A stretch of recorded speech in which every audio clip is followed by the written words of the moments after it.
शेतकऱ्यांच्या प्रगतीसाठी महाराष्ट्र कृषी विभाग.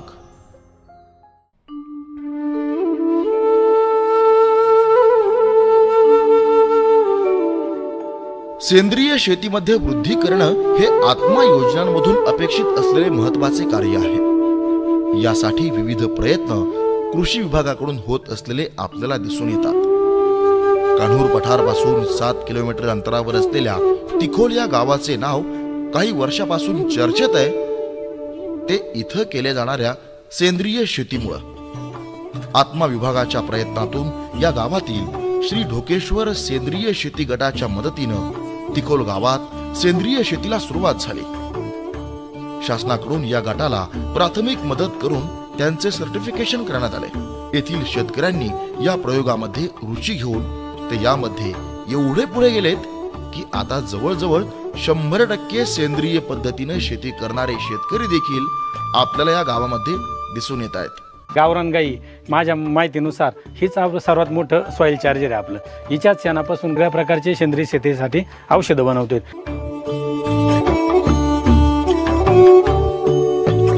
कृषी विभाग महाराष्ट्र शासन आणि अहमदनगर आत्मा आणि कृषी विभाग पारनेर यांच्या माध्यमातून आम्हाला हे गांडूळ खताचे प्रकल्प दिले होते शासनाने. त्यातून आम्ही हे गांडूळ खताचे खड्डे बांधलेले आहेत आणि त्यामध्ये आम्ही हे गांडूळ खताचे गांडूळ कल्चर दिलं.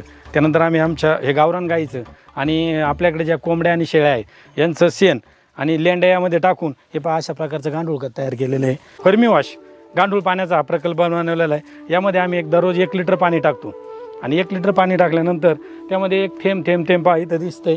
यामध्ये असं त्याचं कलेक्शन होतं आहे आणि अशा प्रकारचं फर्मी वॉश दररोज साधारण एक 700-800 ml मिळतं आहे आपल्याला. हे गांडूळ पाणी तयार करण्यासाठी यामध्ये सुरुवातीला मी याची खडी टाकलेली. खडीनंतर एक वाळूचा थर दिलेला आहे आणि वाळूचा थर दिल्यानंतर यात शेण आणि अर्ध कुचलेलं शेण किंवा ताजं शेण असं मिक्सिंग टाकतोय आणि जे गटाने आम्हाला दिले होते गांडूळ ते गांडूळ यामध्ये टाकलेले आहेत. त्यानंतर यामध्ये दशपर्णी अर्क बनवलेला आहे. दशपर्णी अर्क बनवण्यासाठी आपण 10 प्रकारच्या वनस्पती घेतलेल्या आहेत आणि 10 प्रकारच्या वनस्पती बारीक कुटून म्हणजे कुठल्याही मिक्सरमध्ये न घालता बारीक कुटून हे साधारण 1 महिना जुना आहे. आणि कुठल्याही प्रकारची आळी म्हणजे लहान अवस्थेत असताना 100% यामुळे कंट्रोल होते. कुठल्याही पेस्टिसाईड बाजारातून आणण्याची गरज नाही. सेंद्रिय शेतीमध्ये वेस्ट कंपोजर एक अविभाज्य घटक आहे. तुम्ही तुमच्या पिकाची पानाची साईज वाढवणं, पिकाचे फ्लावरिंग स्टेज फुलं वाढवणं, पानाची साईज चांगली करणं, काळोखी आणणं हे 100% याचा वापर करतोय आपण. यानंतर इकडं पूर्ण गावरान गाईचं गोमूत्र साठवून ठेवलेलं आहे. जीवामृत बनवण्यासाठी वापरतोय किंवा शेतीला स्प्रे घेण्यासाठी सुद्धा वापरतोय.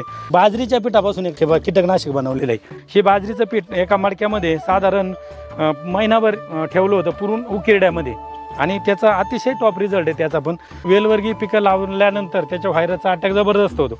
परंतु हा व्हायरसचा अटॅक रोखण्यासाठी हे ताक आहे गावरान गाईचं ताक आणि त्यामध्ये आपण एक कॉपर तांब्याचं भांडं टाकलेलं आहे. हे 15 दिवसामध्ये तयार होतं कॉपर आणि ताक एकत्र. यामुळे ना आपले व्हायरस, बुरशी, दावणी ह्या सर्व रोगाचं याने कंट्रोल केलं जातं. व्हायरस येण्या अगोदर प्रिव्हेंटिव्ह घ्या, आल्यानंतर सुद्धा कव्हर होतो परंतु प्रिव्हेंटिव्ह जबरदस्त रिझल्ट आहे 100. त्याचबरोबर याचं डावणी, भुरी, करपा पण कंट्रोल होतो. त्यानंतर आपल्याकडे नागाळीची समस्या येते पहा. टोमॅटो वगैरे पिकं असतात नागाळीची समस्या. त्यासाठी ना खूप मागाची औषधं आणली जातात. परंतु गोमूत्र आणि ताक एकत्र जर मारलं, वारंवार फवारा घेतलं तर 100% नागाळी पण कव्हर होते. सुरुवात कशी उकरड्यापासून केली पाहिजे. म्हणजे एकदम तुम्ही अचानक रोग आल्यानंतर ते शक्य नाही. 3 वर्षापूर्वी आमच्या गावामध्ये 50 जणांचा एक ढोकेश्वर सेंद्रिय शेती गट नावाचा गट स्थापन झाला. हा गट स्थापन करा आत्मा अंतर्गत त्यावेळेस दरेकर साहेब होते. त्यावेळेस त्यांनी मार्गदर्शन करताना त्यांनी आम्हाला सांगितलं कमीत कमी तुमच्या कुटुंबासाठी आणि तुमच्या 4 नातेवाईकांसाठी विदाऊट केमिकलचं खायला तयार करा. आणि त्या अनुषंगाने मी माझ्या सेंद्रिय शेतीला सुरुवात केली. गटामध्ये ना गटाने आम्हाला ड्रम दिले सर आणि या ड्रमच्या माध्यमातून आम्ही आपलं सगळं बनवतोय. आता हे पूर्ण कृषी विभाग पारनेर आणि आत्मांतर्गत आमचं काम चालतं. यावर आळी येऊ नये म्हणून हे फेरोमॅन ट्रॅप लावलेले आहेत. ही भाजी जर खाल्ली आपण घरी जरी खाल्ली तर जबरदस्त चव लागते याला. हिचा सेंट वगैरे तुम्ही बाजारामध्ये कुठली जुडी पहा आणि आपली जुडी पहा, हिचा सेंट एवढा जबरदस्त सेंट आहे का दुसरी ही जुडी घेतल्यानंतर ग्राहक तरी दुसरी जुडीला पसंती देणार नाही. पूर्णपणे माझं कुटुंब आणि आम्ही आमच्या घरच्या घरीच हे पूर्णपणे सेंद्रिय शेती करतोय. हे कारले सुद्धा आपण 100% सेंद्रिय पद्धतीने पिकवलेले आहेत. सुरुवातीपासून याला आपण घरी बनवलेले जे औषधं आहेत, वेज डिकम्पोजर असेल, जीवामृत असेल, नंतर ताका व्हायरस वेलवर्गीय पिकावर व्हायरसचा जबरदस्त अटॅक होतो, परंतु आपण कॉपर आणि ताकापासून जे बनवले चेकिंग पेस्ट येतात रस श्वसनाचे, पण त्यासाठी आपण हे पिवळे आणि निळे चिकट सापळे लावतोय. त्यानंतर आळी येऊ नये म्हणून हा फेरोमॅन ट्रॅप आहे, यामध्ये आळी हे पतंग गुंतले म्हणजे आळीचा 100% कंट्रोल होते. फक्त फळ पोखरणाऱ्या आळीसाठी लावलेले आपण, आणि फळावरच थोडीशी आळ येते, पानावर वगैरे कारल्याची आळ येत नाही.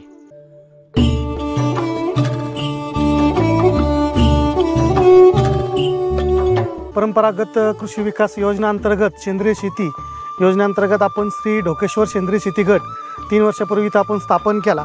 प्रत्येकाला बांधावर किंवा शेतावर विविध प्रकारचे सेंद्रिय पद्धतीने खतं कसे तयार करायचे हे सगळ्यांना आपण ट्रेनिंग दिलं. नंतर आपण ह्या गटाचं सर्टिफिकेशन करतो. आपल्या मालाची चव आणि दुसऱ्या मालाची चव याच्यात भरपूर फरक झाल्यामुळं गिऱ्हाईक यायला लागलं जास्त. पहिल्यांदा 10 किलो माल 1 तासात खपत होता, आता 20 किलो माल तेवढ्याच वेळात खपतो, म्हणजे एवढा गिऱ्हाईकाचा फरक झाला. सेंद्रिय शेती कशी करायची, गट कसा करायचा ह्याबद्दल सर्व प्रकारचं मार्गदर्शन हे आमचा आत्मा विभाग हे तुम्हाला मार्गदर्शन करेल. राष्ट्रपिता महात्मा गांधी म्हणतात, शेती हे लोकांच्या उपजीविकेचे प्रमुख साधन असल्यामुळे शेती हा भारताचा आत्मा आहे. शेती टिकवण्यासाठी सेंद्रिय पद्धतीचा वापर केल्यास रासायनिक खतांवर आणि औषधांवर होणारा खर्च वाचू शकतो, कारण सेंद्रिय शेतीमध्ये खते व औषधे नैसर्गिक साधनांचा वापर करून तयार करतात, त्यामुळे त्यावर खर्च अल्पशा प्रमाणात होतो. सरकारकडून होत असलेल्या प्रयत्नांना यश येऊन मोठ्या प्रमाणावर सेंद्रिय पद्धतीनं पिकवलेले उत्पादन आपल्या रोजच्या आहारामध्ये समाविष्ट व्हावे. शेतकऱ्यांच्या सेवार्थ शेती विभाग, महाराष्ट्र राज्य.